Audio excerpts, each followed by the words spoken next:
Buen día para todos. Reciban un cordial saludo de parte de María Pazmiño, estudiante de tercero Telecomunicaciones A. A continuación les voy a realizar mi exposición acerca de pruebas de hipótesis. Un poco de contexto. ¿Qué son las pruebas de hipótesis? Una prueba de hipótesis es una regla que especifica si se puede aceptar o rechazar una afirmación acerca de una población dependiendo de la evidencia proporcionada por una muestra de datos. Como se puede observar en este tipo de preguntas, tienen una estrecha relación con la distribución normal. Tenemos los principales componentes de una prueba de hipótesis, que tenemos la hipótesis nula, hipótesis alternativa, estadística de prueba y región de rechazo. Existen muchos más elementos que componen la prueba de hipótesis, pero estos son los principales que lo analizaremos a continuación. En primer lugar tenemos la hipótesis nula. ¿Qué es la hipótesis nula? Se denota como H sub 0. La hipótesis nula es una suposición que se usa para afirmar o negar un determinado suceso, que se relaciona con uno o varios parámetros de una población o muestra. Cuando se llega a una conclusión relacionada con un experimento, la persona que haga la investigación deberá establecer tanto la hipótesis nula como la hipótesis alternativa. La hipótesis alternativa la estudiaremos en la diapositiva siguiente. Las formas que puede tener una hipótesis nula son: el valor a analizar es igual al valor concreto, o puede ser el valor a analizar menor o igual al valor en concreto, o el valor a analizar mayor o igual al valor en concreto. Aquí tenemos, como se puede observar, algunos ejemplos. Tenemos la expectativa de ingreso mensual de los trabajadores de la corporación TIC no oscila entre los 50.000 a 60.000 pesos colombianos. Es una hipótesis nula. Descriptiva de una variable que se va a observar en un contexto. Tenemos otro que no hay relación entre la autoestima y el temor del logro. Es una hipótesis nula respecto a una correlación. O tenemos también la percepción de la similitud en religión, valores y creencias no provoca mayor atracción física. Es una hipótesis que niega la relación causal. Como siguiente tema tenemos la hipótesis alternativa. Aquí tenemos la hipótesis alternativa. Tenemos las características. La hipótesis alternativa indica que un parámetro de la población es más pequeño o más grande o diferente valor hipotético de la hipótesis nula. La hipótesis alternativa es lo que usted podría pensar que es cierto o espera probar que es cierto. Es la que responde a nuestra pregunta, la que se establece en base a la evidencia que tenemos. Los tipos. Existen de dos tipos, pueden ser bilaterales o unilaterales. Bilateral también se conoce como hipótesis no direccional. Se utiliza para determinar si el parámetro de la población es mayor o menor que el valor hipotético. Tenemos la prueba unilateral. También es conocida como hipótesis direccional. Se utiliza para determinar si el parámetro de la población difiere del valor hipotético en una dirección específica, ya sea menor o mayor que el valor hipotético. Una prueba unilateral tiene mayor potencia que una prueba bilateral, pero no puede detectar si el parámetro de la población difiere en la dirección opuesta, puesto que solo se especifica en una dirección. Y esto lo veremos de mejor manera en las pruebas de una cola y de dos colas. Las formas de una hipótesis alternativa se denota como H sub 1 y el valor a analizar puede ser menor que el valor en concreto o puede ser mayor que el valor en concreto. Estas dos vienen relacionadas cuando se dice que el valor a analizar difiere del valor en concreto. Ahí se puede tener estos dos casos. Ejemplos, tenemos un ejemplo que dice: el candidato A obtendrá en la elección para la presidencia del consejo escolar más del 60% de la votación total. Aquí estamos hablando de una hipótesis alternativa unilateral, ya que solo nos indica que quiere buscar lo que esté mayor al 60%, o sea, en una sola dirección. Y tenemos nuestro otro ejemplo, que el investigador desea saber si las calificaciones de esa escuela difieren del promedio nacional de 850.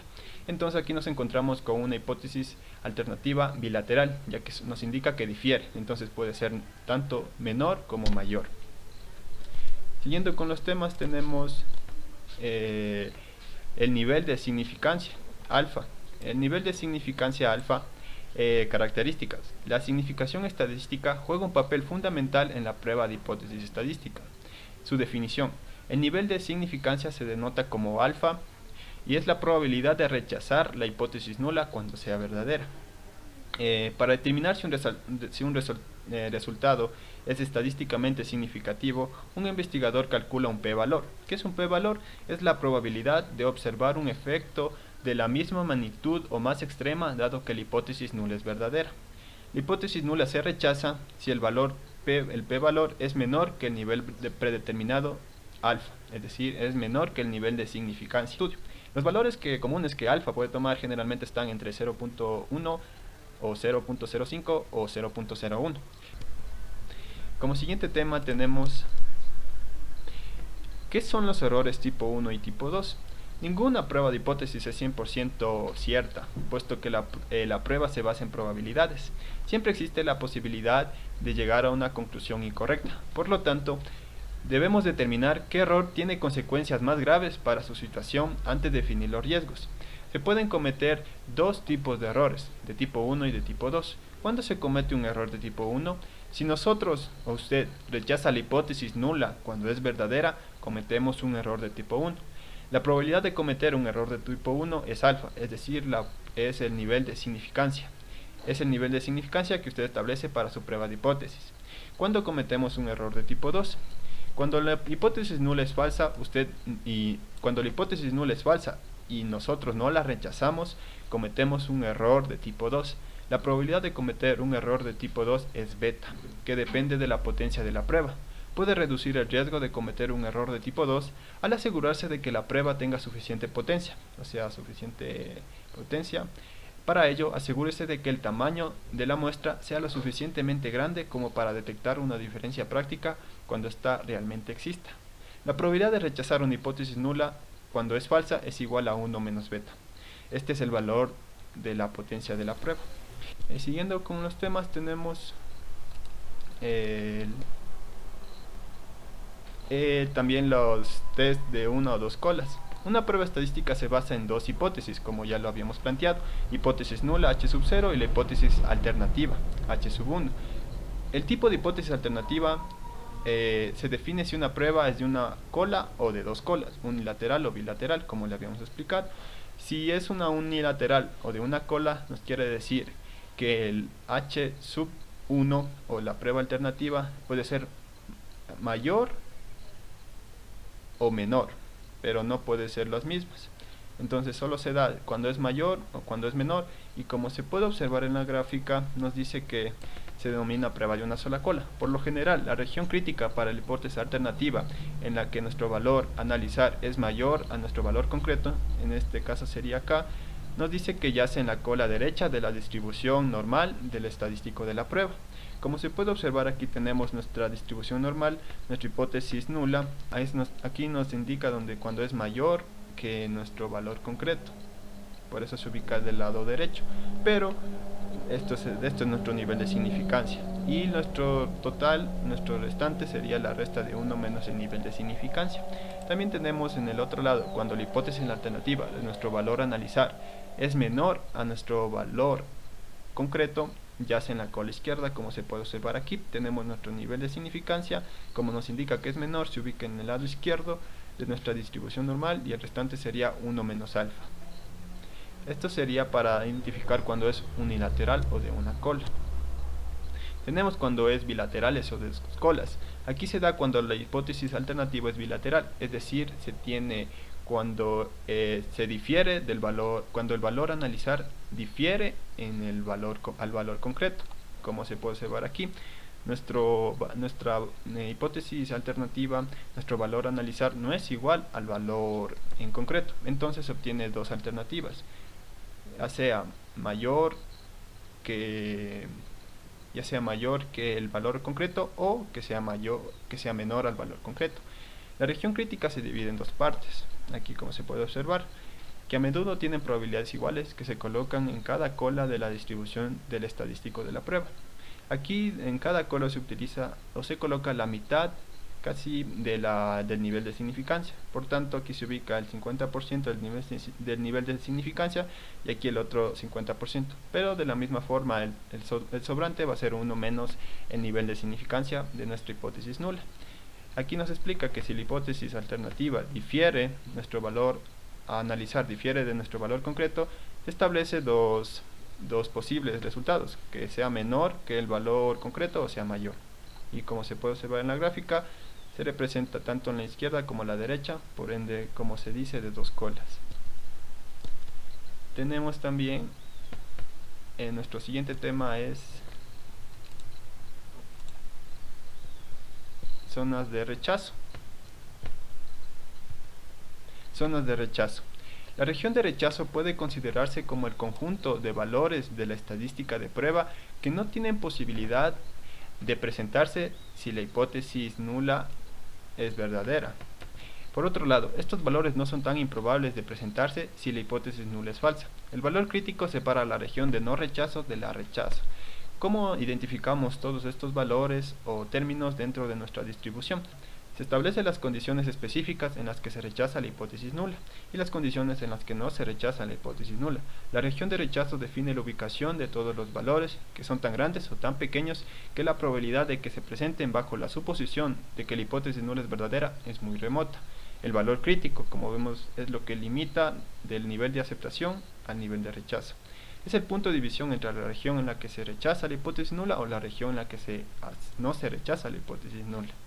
Como se puede observar, estos valores sí se puede calcular, que lo realizaremos en el ejercicio de aplicación más adelante. Tenemos como siguiente tema las pruebas T y Z. Aquí tenemos unas características de cada prueba. La Z-test, como se dice, es cualquier estadística de prueba para los que la distribución de la estadística de prueba bajo la hipótesis nula se puede aproximar por una distribución normal. Como le habíamos explicado con anterioridad, existe una estrecha relación entre las pruebas de hipótesis y la distribución normal. Se aplica el t-test, se aplica más comúnmente cuando la estadística de una prueba seguiría una distribución normal si el valor de un término de escala se conoce en la estadística de prueba. Los dos test, tanto el t como el z, se refieren al parámetro de la media de la muestra de una distribución normal, en el que tenemos que la hipótesis nula del valor a analizar es igual al valor concreto cuando nuestra desviación típica es conocida. También tenemos en las pruebas t-test que nuestra hipótesis nula, nuestra variable a analizar es igual a nuestra variable en concreta, pero aquí la diferencia es que la variación típica es desconocida. Tenemos la función pivotal. Como se ve para las pruebas, z es igual a la media de la muestra menos la media de la población sobre la desviación típica por la raíz cuadrada de la muestra. Esto solo se puede utilizar en las pruebas z cuando la muestra es mayor que 30.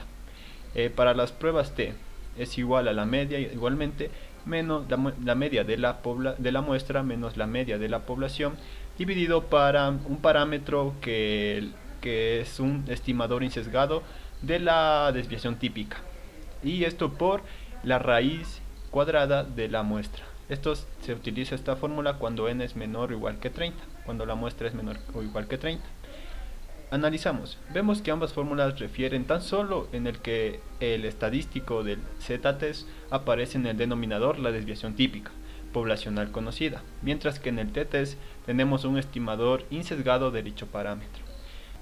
En conclusión, hemos visto que el z-test o el t-test para la media de una normal presentan diversas similitudes que pueden resumirse indicando que cuanto mayor sea el tamaño muestral, más se parecerán los valores del estadístico de contraste, su distribución y el p-valor.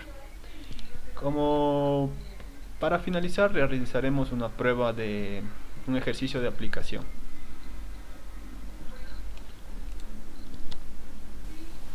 Y bueno, aquí tenemos nuestro ejercicio de aplicación en el que determinamos que se rechaza la hipótesis nula. Esto de acuerdo al valor de z que hemos calculado, el cual se encuentra dentro de la zona de rechazo. Aquí hemos ubicado los valores de la gráfica de la distribución normal y también están los pasos detallados. Para una hemos encontrado la función pivotal y esta es nuestra respuesta, que se rechaza. Y bueno, esto ha sido todo de mi parte, esperando que tengan un lindo día. Me despido. Hasta pronto.